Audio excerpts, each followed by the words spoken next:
ढोल ताशांचा गजर आणि श्रीदेव रामेश्वर नारायणाचा जयघोष करत मालवणचे ग्रामदैवत श्रीदेव नारायण आणि रामेश्वर यांच्या ऐतिहासिक पालखी सोहळ्याला दुपारी 1 वाजल्यापासून मोठ्या उत्साहात सुरुवात झाली। श्रीदेव रामेश्वर व श्रीदेव नारायण पालखीत विराजमान होऊन आपल्या लव्या जम्यासह आणि प्रजाजनांसह मालवण परिक्रमेसाठी निघाले असून यामध्ये मोठ्या संख्येने भाविक सहभागी झाले आहेत। देऊळवाडा येथून या पालखी सोहळ्यास प्रारंभ झाला।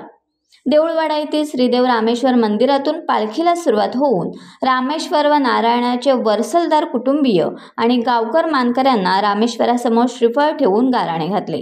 ढोल ताशांच्या गजरात रामेश्वर व नारायणाची पालखी मालवणच्या परिक्रमेसाठी बाहेर पडली।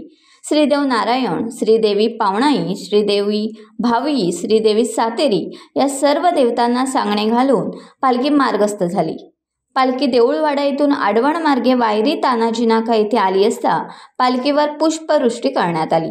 त्यानंतर वायरी येथे श्रीदेव भूतनाथ मंदिरात बहीण भूतनाथची भेट घेऊन काही काळ विश्रांती करत पालखी समुद्राकडे मार्गस्थ झाली।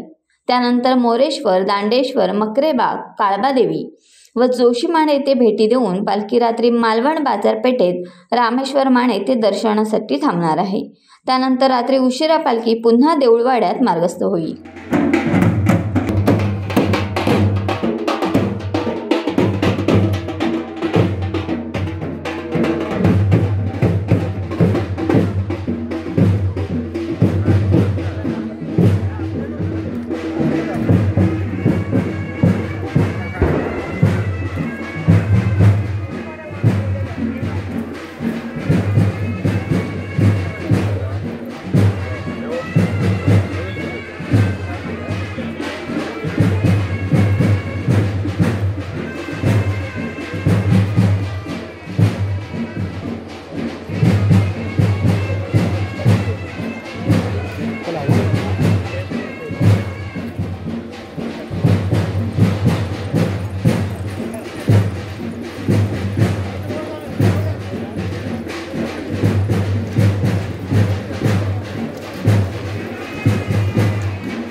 डिजिटलला लाईक करा, शेअर करा, सबस्क्राइब करा आणि बेल आयकॉन दाबायला विसरू नका।